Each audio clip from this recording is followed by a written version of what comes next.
And so by the end of this 30-day experience, I really hope that I will be able to change my mind about journaling jars and prompt journaling. Hello friends, this is Trina. Welcome back to my channel, and if you're new here, welcome. Today's video is in preparation for something that we will be having fun with in the month of January for 2023. It is not January yet, as I will be putting this video up because, as I've said, this is some sort of a preparatory video. But lately I've been thinking about like another series of what I will be putting up on this channel, and also like some sort of a group activity, if you will, on something that we can do together. So whether or not you are new to journaling, this activity is actually very common when starting out in journaling or the practice of journaling. So since it is the new year and I myself want to try something out, especially something that I was not interested in for quite some time, and I don't know, I just wanted to try 30 days challenge sort of situation in my everyday journal. So without further ado, the challenge that we're going to be having for the month of January is simply prompt journaling, or if you are familiar with the so-called journaling jars. What I have here actually is not a jar, but just a plastic container filled with prompts ready for January. I have more than 30 here, so this is what I'm planning to do, and you can also participate in doing for the next month. So today's video is going to be what the challenge is for, what the materials I'm going to be doing, and like a short backstory of my whole journaling journey so far. So if you're new here, this is the story of how I started journaling and such. So what I have here in front of you right now is my journal for 2023. This is the Artherapy Sketchbook. So this is like blank paper wherein you can write, draw, and everything. I didn't use a dot or a grid journal this year, so I'm trying out this one. But if you're just starting out with journaling, like I was like 4, 5, 6 years ago, I guess, you can start with like any sort of store-bought composition notebook and like a regular pen of choice, depending on what your budget is or whatever. So you don't necessarily need to have like a very expensive notebook or pen to start this journal process. So I don't exactly remember what year I did journaling continuously, not the bullet journal type that I used in college, but actually recording day-to-day activities. So I started with like dream journaling, and then I just write out what happened in the day, keep trackers and such. And I actually like dug up one of my journals here that I wanted to share with you. So there are lots of notebooks that I wanted to share, but it was quite a lot, since especially this is like my 21st journal. So there are a lot to go through, especially all of the sketchbook journals such. And so I just picked out one in particular that is very this is from 2018, 2019. And this is like, I want to give an example of you can journal with simply a pen and a paper. Because this is actually, I made like inserts for myself. So you can see here, this is like colored construction paper, folded in half and then stuck together with elastic. And this is actually not like stapled in. So this whole notebook system is just hanging on by this elastic. And so this is like exactly the time when I have a lot of scrap papers left over, and so I just journaled using this one. So this is, in a way, like I said, you can always use a pen and a paper to start with journaling. I cut up some magazines, and this is like one of the starts of how my style currently evolved. And I just wanted to share that with you, that you can use anything like copy paper and just stapled pieces of paper, or just elastic and a pen will do. So you don't need to pressure yourself to buy a new journal that's like hardcover and such, especially if you're just starting out and if you are not really sure if you are able to like do this on a daily basis. But for now, this is like practice. And during the time when I started journaling for days and days on end, one of the things that I tried out actually was prompt journaling, Because other than dream journaling, like for example, what if you can't remember the dream that you have just moments ago, and you didn't write anything down for the day, and like the day is so boring and such, and yet you still want to write something. Usually you get prompts from the internet or whatever. Like that was when I started, but I quickly stopped like second or third day in, because I don't know why or where I got the prompts. Were in the ones that I usually get is like, describe what love is, or what is your ideal partner and stuff, or like what is your dream job, and like those sorts of prompts are okay in some cases, but I don't really find the need to answer those types of prompts. It's not relevant for me. And so what I've been doing for the past few days is collecting actually prompts that like is in line with my whole goal for 2023, which is creating stories, storytelling and such. And so my purpose for these 30 days is to actually practice my writing skills, other than just simply observing or just writing down what I happen to be doing for the day. I would like to like answer questions and such. And I don't know, maybe I could just give like one example, random pick here. Okay, this is actually very okay. So it's sort of like those types of prompts. I also have actually a list here to the side of what I placed in the prompts. Like, so there are like different prompts here. Like I took from like a list from third grader prompts up to like creative writing prompts. So there is a mix of different stuff in here. Like I actually list out here some of the prompts that could get like, what would you do if you knew you absolutely couldn't fail? Or list all the things that you should do but aren't motivated enough to do, and how you motivate yourself. Like it's like sometimes it's self-check-in, sometimes it's like story writing. I do recall that I took something like creative writing. Like for example, I have one prompt here actually. It is begin a story with, it was a dark and stormy night, and you continue it and write about it. And so what we'll be doing for the next 30 days in January is that for each and every day, I will be picking out a prompt from this container or bucket, and we will do like a 15 or maybe 20-minute sprint of writing. Just like I will be timing the whole process in real time, and the day after I will be sharing my entry with you, and you can also share your entry in the comment like either on the day of the video or the next video after that.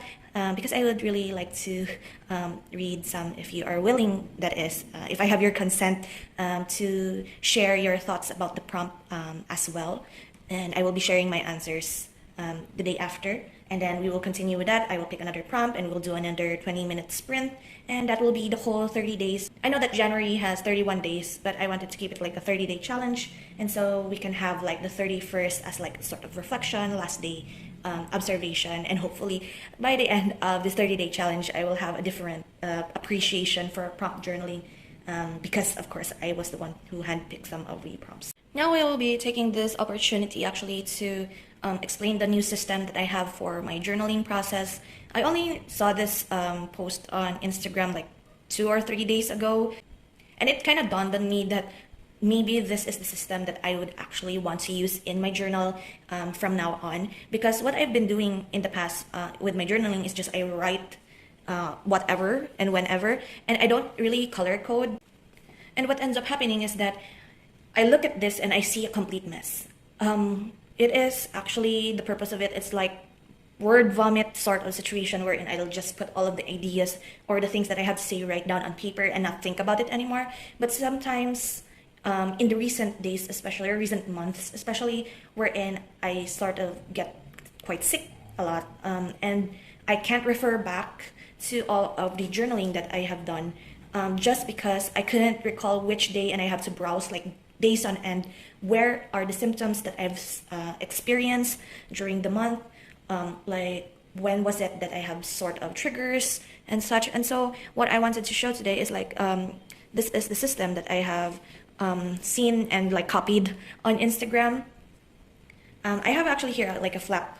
This is like a Hallmark gift tag, or like the gift flap wherein you write like happy birthday or whatever here and stick it onto your wrap gifts. So this is like a cute addition. I bought this like years ago, and so I will zoom in a little bit just so you can see. This is like my key.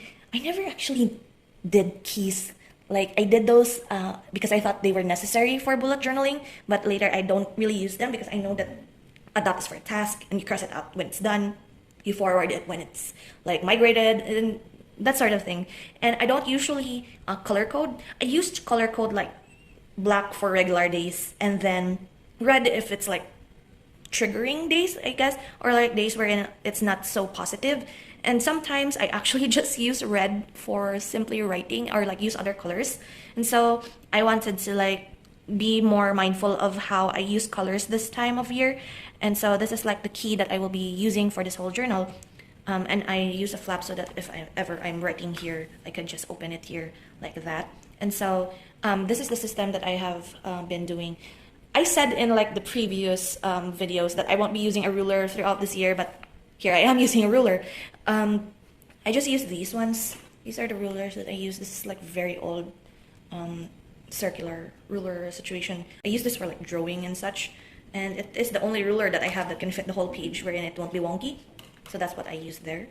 And what I'll be doing here is like if it's the start of the day, I will write the date up top, sometimes maybe overlapping even the day, the line here. I use yellow because one, this marker is running out and I want to use it up. And two, if I overlap the date here, it doesn't look as messy as if I use a black marker or something. And so I will put the time here on the side of the margin. I usually journal like on and off throughout the day, so that will be like a good indicator of what time I will be writing, because I have heard that sometimes your writing is different in the morning and sometimes different in the evening. So I would like to like observe how different it is throughout the day. Sometimes it won't be different at all. So for my bullet points here, a dot would be for like regular journaling. A negative is like a negative emotion, we're in like angry or something. Positive is like it's something good or good news is happening. I used the number sign for dream sequences. I often use the number sign because I got used to like when I was still in like the school publication wherein we use the number sign as the end of your article, wherein if you write like long article or long feature writing stuff, you put like a number sign at the end to indicate that that is the end of your entry and you don't have another continuation of a paragraph on the other side of your paper or something. And so I use to indicate like when I dream journal, I write it down and then I put a number sign at the end of it so that that is the end of my dream journaling and this is the start of my regular journaling. So if ever, then my dream sequence journaling or dream journaling will be indicated by a number sign. And this is also the regular circle for a task. I will put it in the inside when there are some tasks for that, and then I will color in if it's completed. And of course, I will put in an arrow if it's migrated, but that doesn't really matter. Next here is a star for ideas that I want to get back to. So oftentimes I have like this spark of idea that I just need to write down and then forget about it. So I wanted to like indicate a star on the margin, inner margin, if ever I have like an idea I want to go back to. And if ever I use that idea or have completed the idea generation or don't need that idea anymore, I will put another star on the outer margin just so it's a visual for me if ever I will have those spur of the moment brainstorming sessions in my journal, because this journal is actually a catch-all.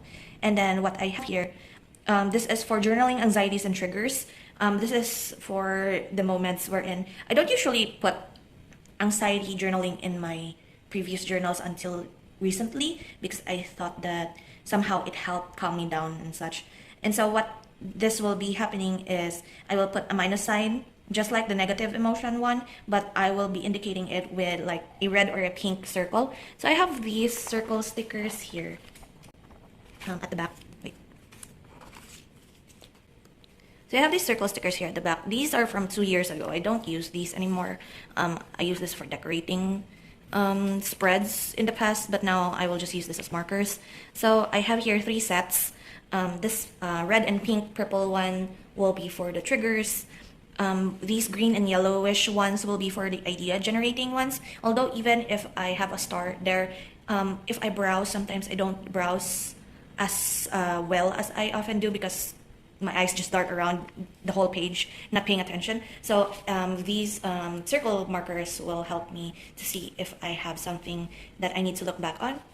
And for the blue ones, it will be for notable events like special happenings, achievements and stuff, birthdays. So this is the one that I will be using for those because I have more of the blue ones, and I think birthdays and happy happenings will occur more in the future, hopefully. And these ones are not actually included in the key. I will be using these ones for the journal prompt portion of the journaling process. So if I will be starting the day with a prompt journaling, I will use these at the sides to indicate that that is for the journal jar prompt challenge. And so these are the ones that I will be using as markers for my pages. I believe that I will still be like collaging in these pages. Like I have this one out because I wanted to, like, if ever we will be doing the journaling process today, like I will pick out, put this like in the banner in the prompt here. I will be sticking the prompts that we pick out here in the page before answering, and like do a little bit of decorating as well. And now as for the pens that I will be using, I have here like two pen pouches and pen cases that I keep to the side. These are very old. This like I had this since I was in elementary school, I think, or high school at least. And I just have like an extra ruler there. I have here pens that are almost running out. I have a lot here actually, and this is why color coding doesn't really work for me with pens, because I have a ton of pens that are of different color and variety other than just black. So it doesn't help if I indicate like I will only use blue for like this sort of journaling, and I will use red if it's like a negative emotion, because sometimes I will also use other colors that are not in my key. And so what I have here is like, these are like fine liners, the Hexa Plus fine liners. These are the ones that I will be using up and for my margins. I only have these left, the yellow and the gold one, and these are old. These are very, very old. These are years ago. And so I wanted to just use them up and retire them. I also have extras of the Faber-Castell markers just in case. But these are very juicy and inky. I don't know if this will bleed in my paper. I haven't tried it yet. Next we have here my multi-pen. I have this, this was given to me by my brother when he went to Taiwan, the Uni Style Fit multi-pen. I use this in my current journal actually because I'm using like the blue one. I don't know what's up with me and 0.38 tip pens when I was younger, because I don't use 0.38 anymore.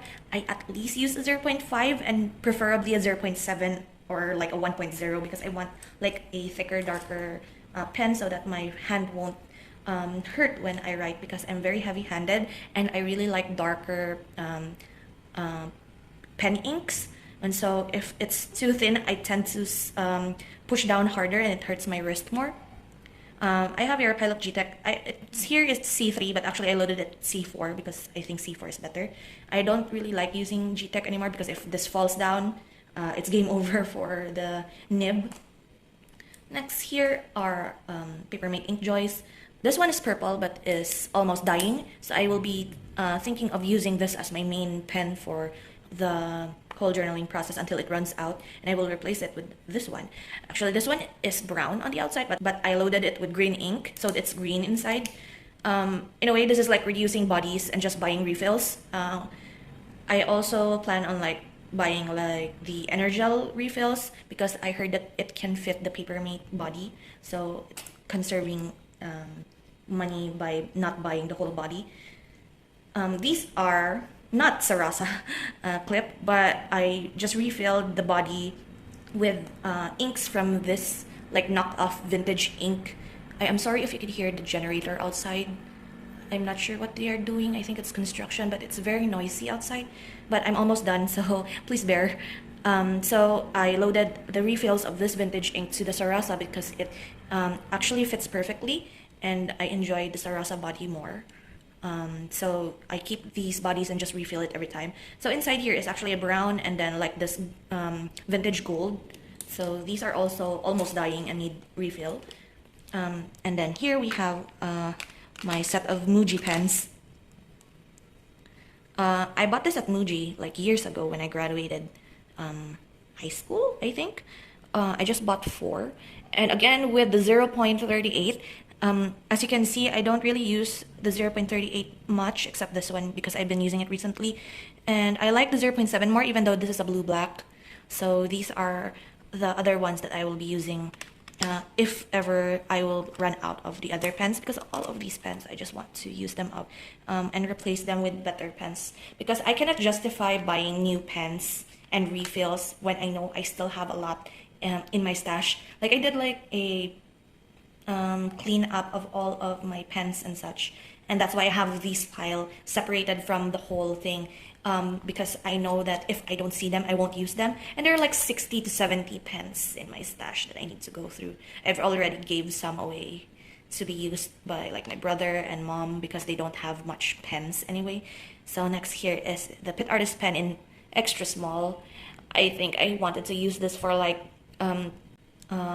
cross hatching and making like very tiny details in art, but this is almost running dry and I haven't used it, so I need to use it quickly before it totally dries up, even though it's brand new sort. Next we have here the big round stick easy 07. I like this pen. This is a ballpoint one. I use this for pen only sketches and drawing, so I have this one out. I still have a lot of this, like 10 more of different colors. I actually like the purple and the pink ones better. I only have one of the blue, so I'm using this one for like when I'm drawing randomly. Stabilo 0.88 marker fine liner. I don't know, this bleeds a lot. I don't really like it, but I will still use it up. I have here my gels. I just keep on refilling these ones. This is neon orange, but inside is red. I threw the neon orange because I can't stand how it looks. I can't even see it on paper. So I just threw the refill out and loaded it with red. So I have like my standard black and red ink.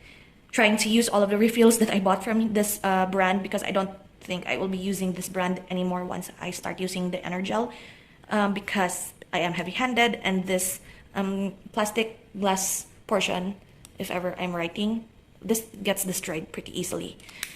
This is like my 18th in my lifetime, I think, my gel pen that I have replaced the body of, and it's not, it's very inconvenient, so I will use up the refills and then move on to the next pen. Lastly, this is Pilot Acroball 07. I really love this pen. This is my go-to writing. Very smooth, and it's very easy to find refills of. And so that is the pen collection that I will be using for this whole journey throughout 2023. And now I apologize that this explanation of a video for day 0 of the 30-day journaling prompt challenge has gone on for so long now. I am sorry that I have been rambling on and on about different stuff. It's just that type of day. But I do hope that some of you will join me on this 30-day challenge. And hopefully you do find the time to like share and journal with me throughout January. This is nerve-wracking because I don't know how to do these stuff, like very collaborative, like inviting people to join in on challenges and stuff, since this is my first time. So if none will join, then so be it. This is my practice anyway for when I eventually write stories and such. And so that is it. Thank you so much for hanging out with me in this very long video of a supposedly very short explanation of a challenge for January.